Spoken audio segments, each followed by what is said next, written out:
Painted application ધોરણ 6 થી 12ના વિદ્યાર્થીઓ માટે અપડેટ થઈ ચૂકી છે. આ એપ્લિકેશનમાં શું છે? બધા જ વિષયના વિડીયોઝ છે. ગુજરાતની બેસ્ટ ફેકલ્ટી દ્વારા લાઈવ લેક્ચર્સ છે. આઈએમપી પ્રશ્ન છે, ટેસ્ટ સિરીઝ છે અને ગુજરાતના તમામ વિદ્યાર્થીઓ સાથે તમે તમારી કમ્પેરિઝન કરી શકો છો. ગેમિફિકેશન છે અને બીજું ઘણું બધું. તો તમે એપ્લિકેશન ડાઉનલોડ ન કરી હોય તો ડિસ્ક્રિપ્શનમાં લિંક આપી છે. હમણાં જ પ્લે સ્ટોર ઉપર જાઓ અને એપ્લિકેશન ડાઉનલોડ કરો. ઘરે બેઠીને સરસ મજાનું ગુજરાતની જોરદાર ફેકલ્ટી સાથે ભણો, સારા માર્ક્સે પાસ થાઓ. ચાલો લેક્ચરની શરૂઆત કરું બધાને. હા, ચાર્ટ બંધ કરી ગયો, એમ જ કરવું પડશે મારે, કારણ કે તમને બધાને અવાજ તો સંભળાય છે ને? પેલા એ કહી ગયો મને, અવાજ સંભળાય છે?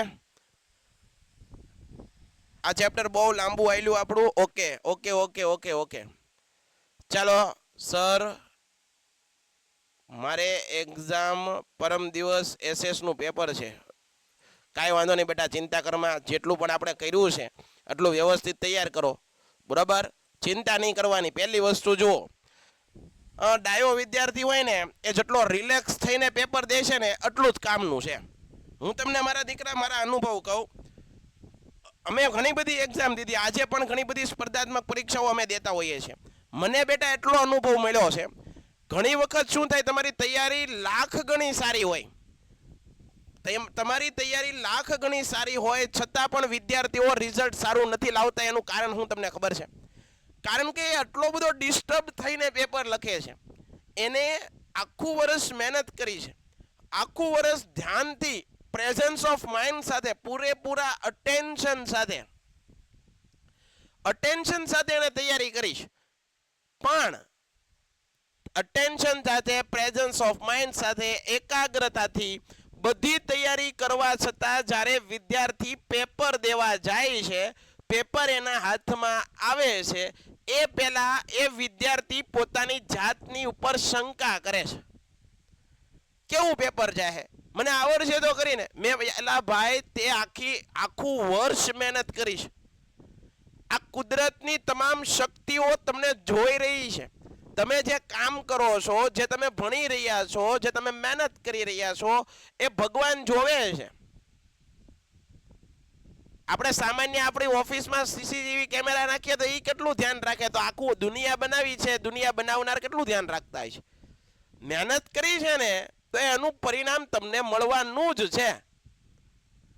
તો ડિસ્ટર્બ થઈને, પરેશાન થઈને, હતાશ થઈને, નકારાત્મકતા લાવીને જો તમે પેપર દેવા બેઠશો તો તમે તૈયારી લાખ ગણી સારી કરી છે તો એ તમારું રિઝલ્ટ ખરાબ થાય, બગડશે. હાવ રિલેક્સ થઈને મહેનત કરવાની હતી એ આપણે કરી લીધી. તમારા બસમાં જેટલું હતું એટલું તમે કર્યું. હવે ભગવાનને જેને પણ માનતા હો એના વિશ્વાસે છોડી ગયો, બરાબર છે? આ રીતની તૈયારી હોવી જોઈએ. અહીંયા ધ્યાન આપો. હવે આપણે શરૂઆત કરીએ. આ રબર ભણાવી દીધું હતું, ઔષધીય અને મસાલાઓ. આપણા દેશની અંદર જીરું, વરિયાળી, બરોબર ધ્યાન આપજો. જીરું છે, વરિયાળી, ઈસબગુલ. જીરું, વરિયાળી, ઈસબગુલના ઉત્પાદન વિશ્વમાં ગુજરાત પ્રથમ સ્થાને છે. આપણો નંબર પહેલા નંબરે આવે છે અમુક વસ્તુમાં, બરાબર? એ ઉપરાંત ધાણા, મેથી, રાઈ, સુવા, અજમા, એના નિકાસમાં ભારત આગળ પડતું છે. ભારત આ બધી વસ્તુઓ વિશ્વના દેશોમાં મોકલે છે. વિશ્વના કુલ મસાલા ઉત્પાદનમાં, મસાલાનું જે ઉત્પાદન થાય છે ને, એ મસાલાના ઉત્પાદનમાં ભારતનો હિસ્સો 35% છે. ભાઈ, વિદેશી પ્રજાઓ આવી, આ વિદેશી પ્રજાઓ મરી મસાલા ને એવું વિદેશમાં નહોતું એના માટે તો આવી હતી. પોર્ટુગીઝ લોકો આવ્યા, ડચ આવ્યા, ડેનિશ આવ્યા, ફ્રેન્ચ આવ્યા, અંગ્રેજ આવ્યા. આ શું કરવા આવ્યા? મરી મસાલાઓ ને બધું અહીંથી લઈ જતા મફતના ભાવે, અને ન્યા છે એનો મબલખ એને ભાવ મળતો, પુષ્કળ પ્રમાણમાં એને નફો મળતો. આના કારણે ત્યારબાદ છે ગુજરાતમાં અશ્વગંધા, તુલસી, કરિયાતું. આ તુલસી તો બધાના ઘરે હોય. કરિયાતું, મીંઢી આવળ, સફેદ મૂસલી, આ બધી ઔષધિઓ છે. મધુનાશિની, અશોક, જર્મન, લીંડી પીપર. ગળો, આ ગળો પણ જોઈએ છે. કુવાર પાઠું, એલોવેરા, દાજ્યા હોય તો એના ઉપર આપણે આ એલોવેરા લગાડીએ તો ઓલા કાળા ડાઘ પડે એ ડાઘ પડે નહીં. તેમજ સુગંધિત પાકોમાં ફુદીનો, આ ફુદીનો છે, પાણીપુરી ખાવી હોય તો પાણીપુરીનું પાણી બનાવવા માટે ફુદીનો વપરાય, એ કંઈક એવું પડે નહીં. મેન્થોલ, પામરોઝા, લેમન ગ્રાસ આ બધાનો સમાવેશ એક ઔષધિ તરીકે થાય, એક ઔષધિ આરોગ્ય વર્ધક તરીકે આ વસ્તુઓનો ઉપયોગ થાય છે. ચાલો આગળ વધીએ, કામનું હશે ને વધારે સમય લઈશું. ત્યારબાદ ફળો, શાકભાજીની, ફૂલોની ખેતી. ભાઈ આપણો દેશ ખેતી પ્રધાન છે તો એમાં ફળો પણ થાય છે, ફૂલો પણ થાય છે, બરોબર છે, બધું થાય. વિશ્વમાં ફળોના ઉત્પાદનમાં ભારત છે એ ચીન પછી બીજા નંબરે. ચીન બધામાં જુઓ તમે. ભારત કેળા, ભારતની અંદર કેળા કયા કયા રાજ્યમાં? કેળા, કેરી, સફરજન, દ્રાક્ષ, નાશપતિ, નારંગી વગેરેની ખેતી થાય. કેળા તમિલનાડુ, ગુજરાત અને મહારાષ્ટ્રની અંદર. સફરજન તમને ખબર છે તો કે ભાઈ સફરજન છે તમને હિમાલયમાં જોવા મળે, જમ્મુ કાશ્મીર, હિમાચલ પ્રદેશમાં, અને દ્રાક્ષ ઉત્તરાખંડમાં, મહારાષ્ટ્રમાં. હિમાચલ પ્રદેશ, જમ્મુ કાશ્મીર, પંજાબ, તમિલનાડુ અને આંધ્રપ્રદેશની અંદર થાય છે. ભારતમાં દ્રાક્ષનું ઉત્પાદન માંગ કરતાં ઓછું હોવાથી ભારત અફઘાનિસ્તાન આગળ મંગાવે છે, પાકિસ્તાન આગળથી મંગાવતું, ઓસ્ટ્રેલિયા આગળથી પણ મંગાવે છે. કેમ? કારણ કે આપણે દ્રાક્ષનું ઉત્પાદન કરીએ છીએ એની કરતાં વધારે ખાઈએ છીએ. આના કારણે આપણે બધા લોકોને નથી પોગાતી એટલે આપણે બહારથી મંગાવવી પડે, આયાત કરવી પડે છે. આ ઉપરાંત વિવિધ શાકભાજીની ખેતી પણ થાય છે. ફૂલોમાં ગુલાબ છે, જુઈ, મોગરો, ગલગોટો વગેરેની ખેતી થાય છે. આમ ભારતમાં વિવિધ પ્રકારના પાક થાય છે. તો આ વસ્તુ તમને આવડવી જોઈએ, આ વસ્તુ તમને આવડવી જોઈએ. ક્લિયર છે? બોલો બેન.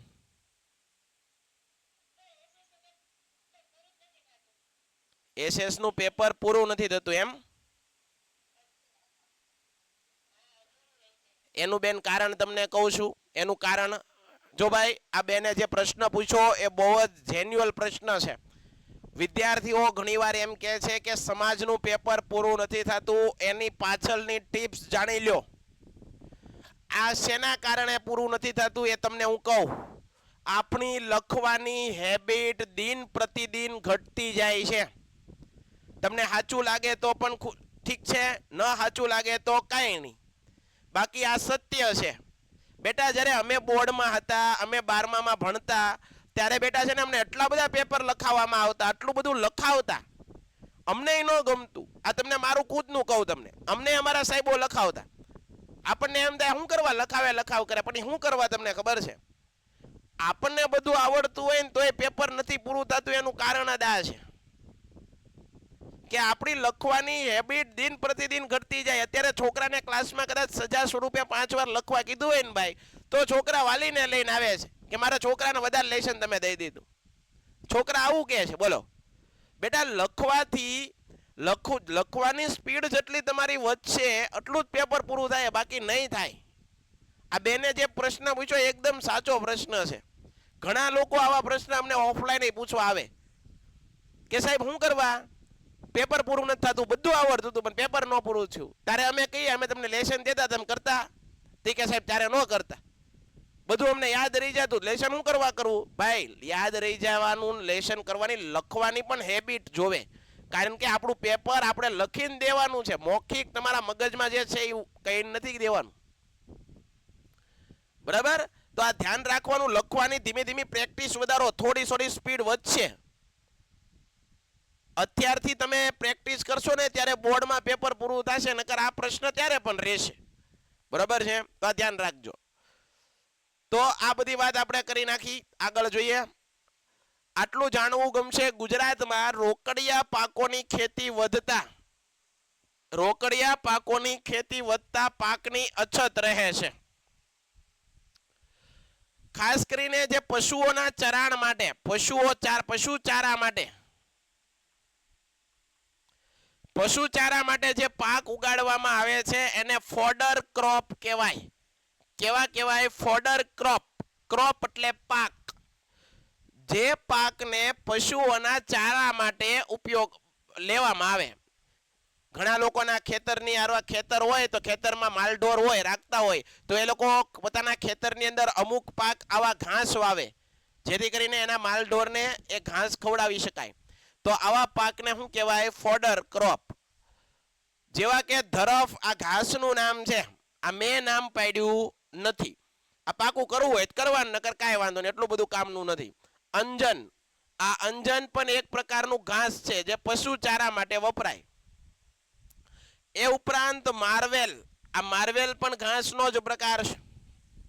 શણિયાર, આ શણિયાર પર ઘાસ છે. તેમજ ઝીંઝવો, ધામણ, હેમટા અને ક્લાટોરિયા, આ ક્લાટોરિયા પણ ઘાસ છે. તો આવા ઘાસના પ્રકાર છે જે પશુ ચારા માટે વપરાય છે, પશુઓને ચારા દેવા માટે. બરાબર, તો આવા પાકને કહેવાય ફોડર ક્રોપ. જો મેં પાકના ઘણા બધા પ્રકાર તમને આગળ ભણાવ્યા હતા, બાગાયતી પાક, પછી તેલબિયા પાક, આ બધી વસ્તુ મેં તમને ભણાવી હતી. હવે પછીનો પ્રશ્ન આવે છે, એ ગમે એટલી વાર લાગે પણ આ પ્રશ્ન મોસ્ટ આઈએમપી છે. મોસ્ટ એટલે મોસ્ટ આઈએમપી, કાંઈ ઘટવાનું જ નહીં. આ ચેપ્ટર વાંચવા બેઠો એટલે આ 2 સુધારા પાકા કરવાના. બરોબર, ગમે એ થાય આપણે કરી જ નાખવાનું. સાહેબે અમને પ્રથમ પરીક્ષા આવી એ પહેલા કહી દીધું હતું. જ્યારે 10મું ધોરણનો આ ચેપ્ટર ભણાવતા હતા ત્યારથી કહી દીધું. હવે કરવું કે ન કરવું એ વિદ્યાર્થીના હાથમાં છે, તમારા હાથમાં છે. સમજાય છે? આ મોસ્ટ આઈએમપી પ્રશ્ન છે. હવે આવું હું 10 વખત બોલ્યો તો એનો સમજ દાયો વિદ્યાર્થી હોય એ ગળે ઉતારી લે કે ભાઈ નહીં સાહેબ કહેતા હોય તો હોય જ, તે આપણા માટે જ હોય. આ બધું આ બીજા માટે હોતું નથી, આપણા માટે હોય. હાલો એક પછી એક જોઈએ. ટેકનિકલ અને સંસ્થાકીય બે અલગ છે. ક્યાં તો તમને ટેકનિકલ સુધારા પૂછાય અને ક્યાં તો શું પૂછાય, સંસ્થાકીય સુધારા. ટેકનિકલ સુધારા અને સંસ્થાકીય સુધારા. અહીંયા ધ્યાન આપો. પહેલાના જમાનામાં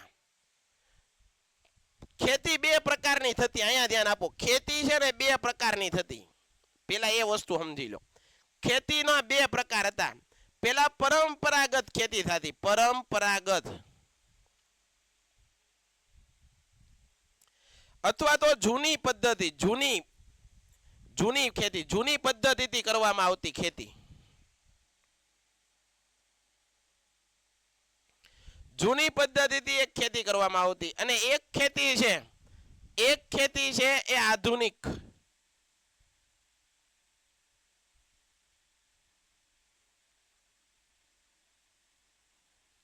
બરાબર, ખેતી કેટલા પ્રકારે કરવામાં આવતી? 2 પ્રકારે.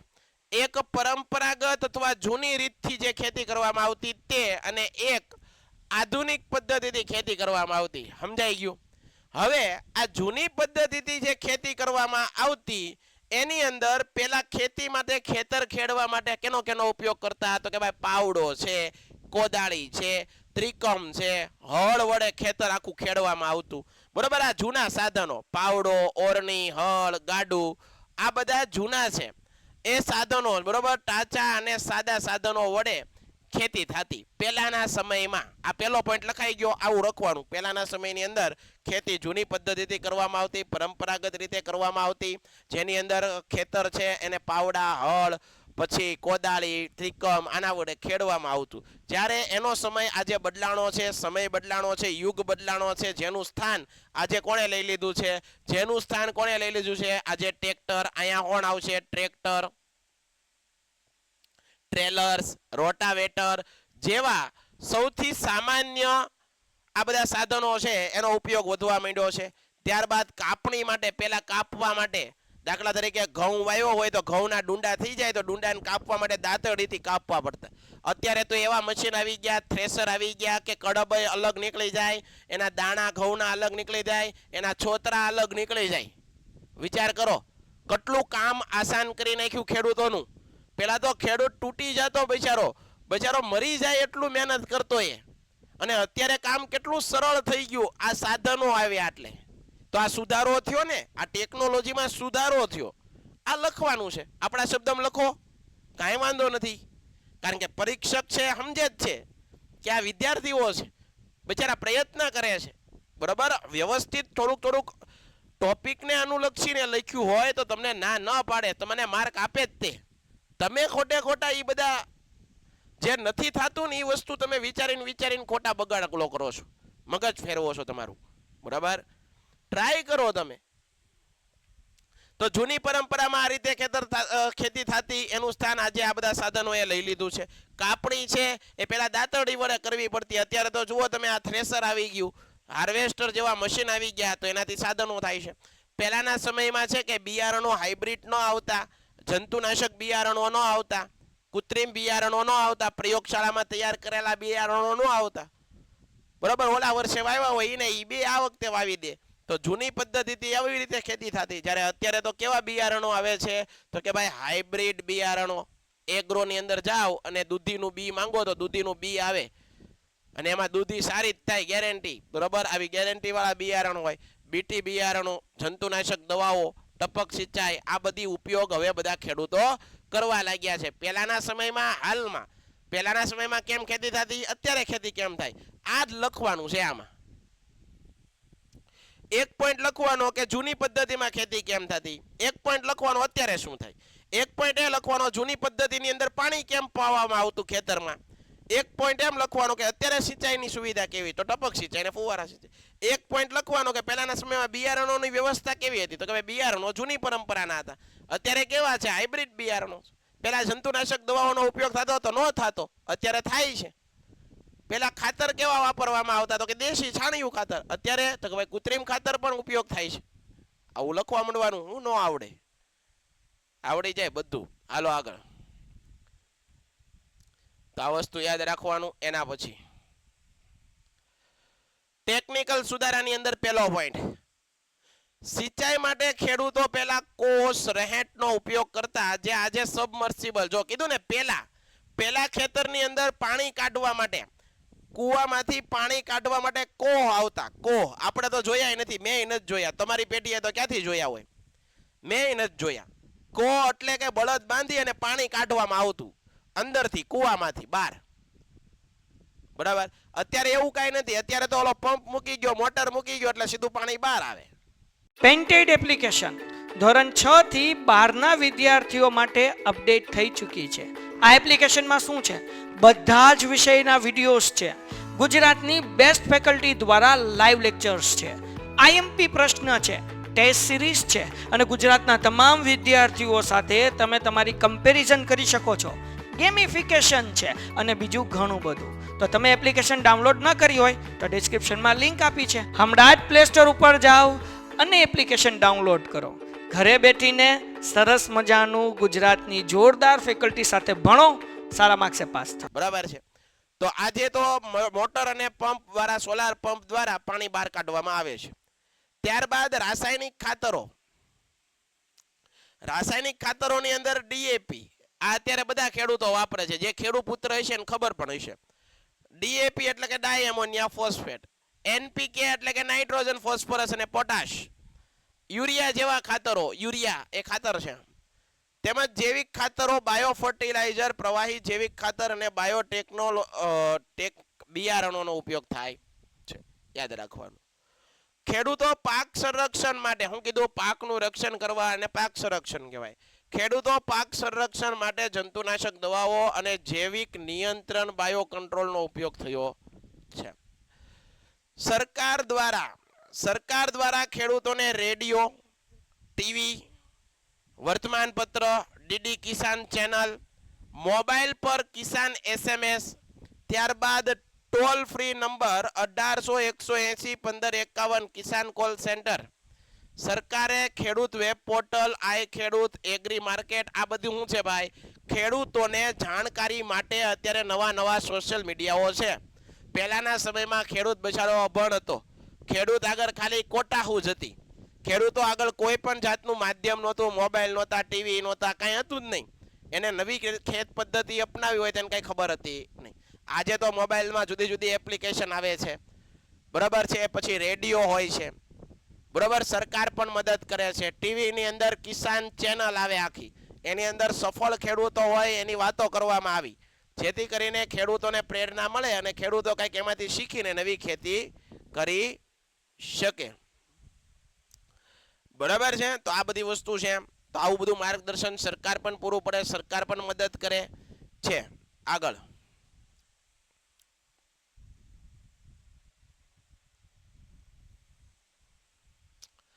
ગ્રામ્ય વિસ્તારમાં કૃષિ સંશોધન, દરેક ગામડું હોય, દરેક ગામડું, આ દરેક ગામડાની અંદર એક કૃષિ સંશોધન સંસ્થા હોય અને એનું કામ શું હોય છે, જે ગામડાના ખેડૂતો છે એને માર્ગદર્શન આપવાનું. સરકારે જિલ્લા મથકે તાલીમ કેન્દ્રની સ્થાપના કરી.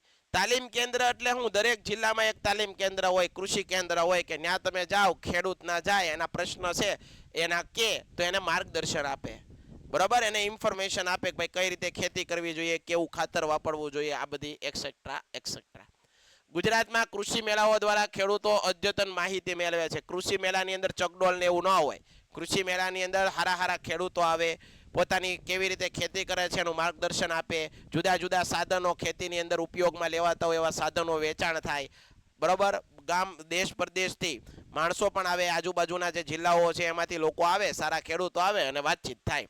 દરેક રાજ્યમાં કૃષિ યુનિવર્સિટી, તમારે ખેતીમાં રસ હોય, તમારે મોટું થઈને કૃષિ વૈજ્ઞાનિક બનવું હોય તો કૃષિ યુનિવર્સિટીની સ્થાપના કરવામાં આવેલી છે, બરાબર. ગુજરાતની અંદર દાંતીવાડા બનાસકાંઠામાં આવેલું છે, જુનાગઢમાં પણ છે, આણંદની અંદર પણ છે અને નવસારીમાં પણ છે. 4 જગ્યાએ આવેલી છે, બરાબર. 4 જગ્યાએ કૃષિ યુનિવર્સિટી આવેલી છે. તમારે ભણવું હોય તો ત્યાં જઈને તમે કૃષિ વિશે આગળ વધી શકો, ખેતી વિશે તમે ભણી શકો.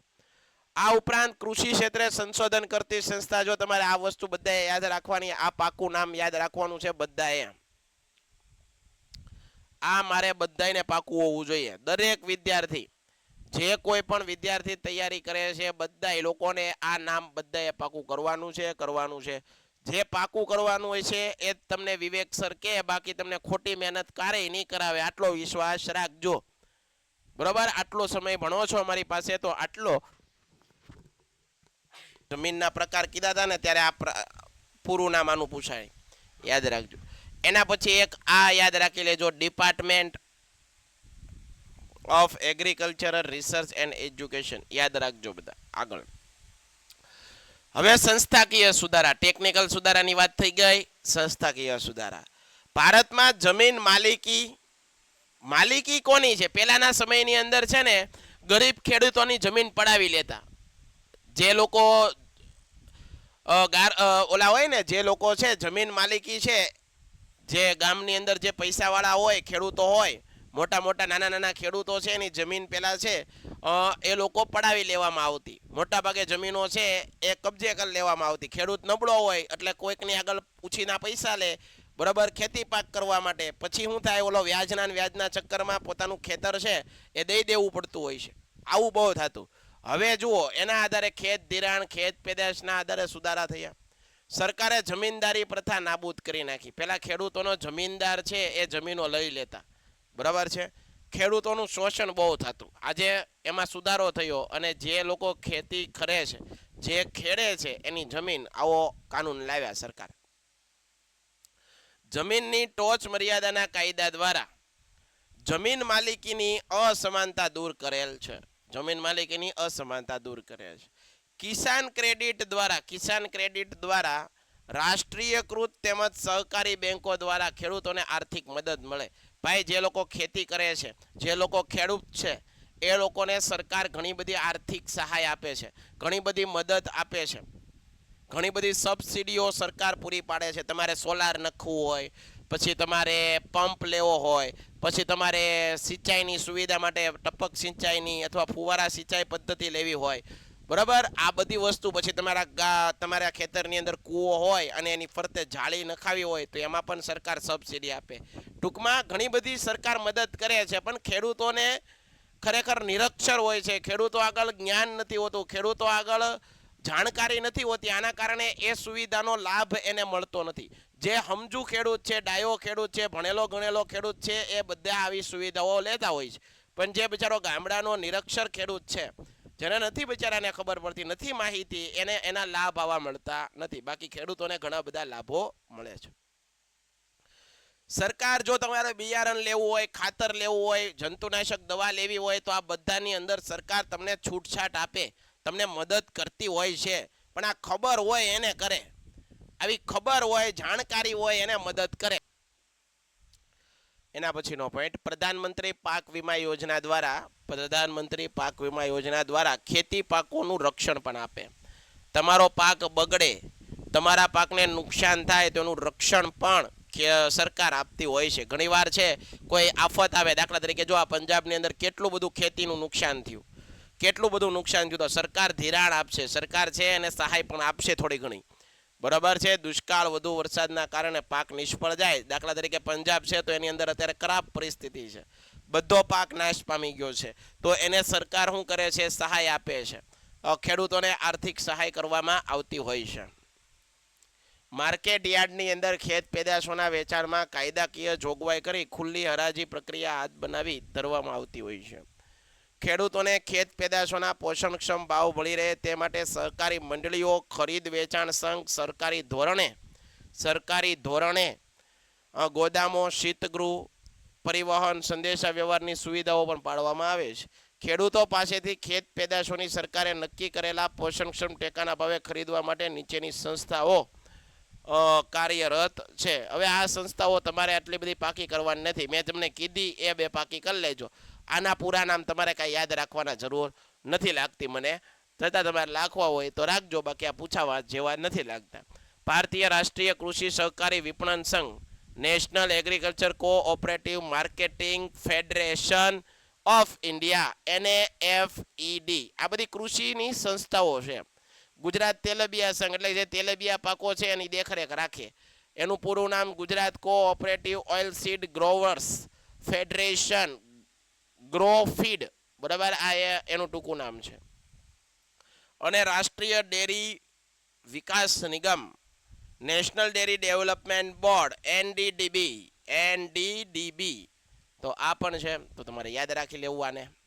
આગળ હરિયાળી ક્રાંતિ, સાહેબ મોસ્ટ IMP.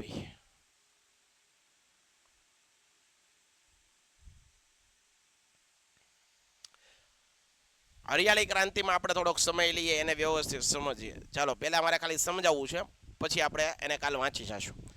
હરિયાળી ક્રાંતિ મારા દીકરાઓ છે ને ખાલી અત્યારે સમજી લો.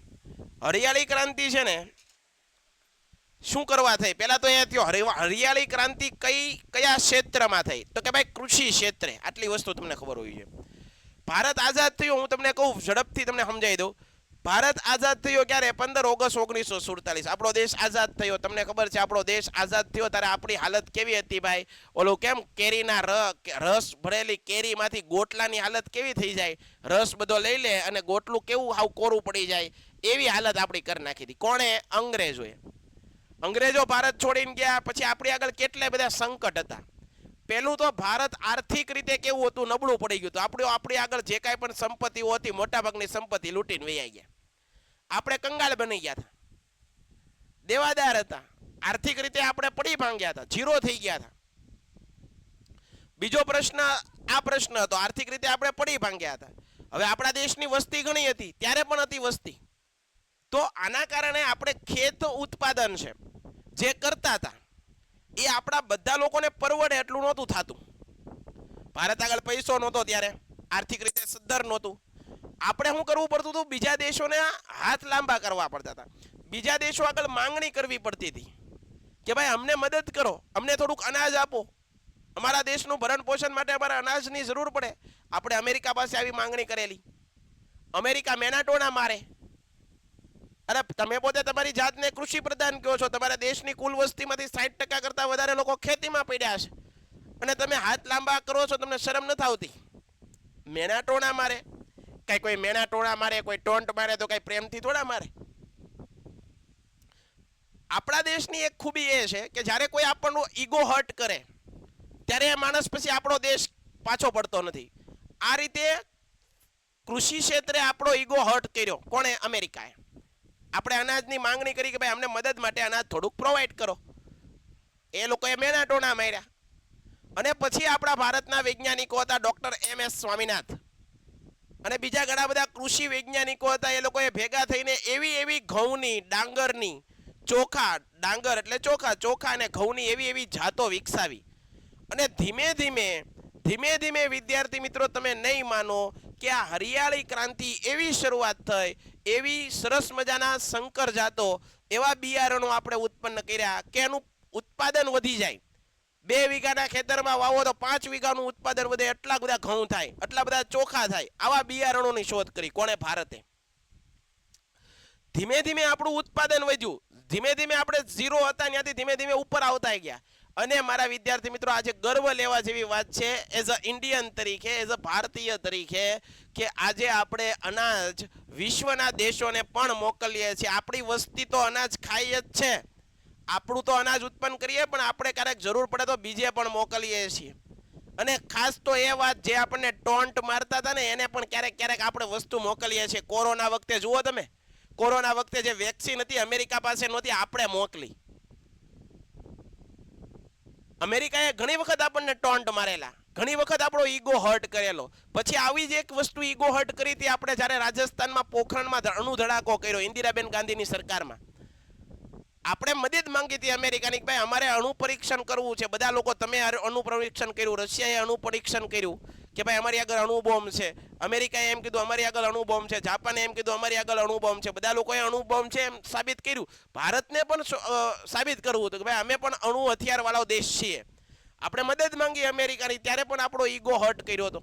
અને ત્યારે ઇન્દિરાબેન ગાંધીની સરકાર, આપણા ભારતના વડાપ્રધાન, મહિલા વડાપ્રધાન ઇન્દિરાબેન ગાંધી હતા, અને એને સાબિત કરીને દેખાડ્યું કે ભાઈ અમેરિકા મદદ ન કરે તો કઈ ભારત ન કરે એમ નહીં. આપણા વૈજ્ઞાનિકોએ અણુ અખતરો કર્યો રાજસ્થાનના પોખરણ ખાતે.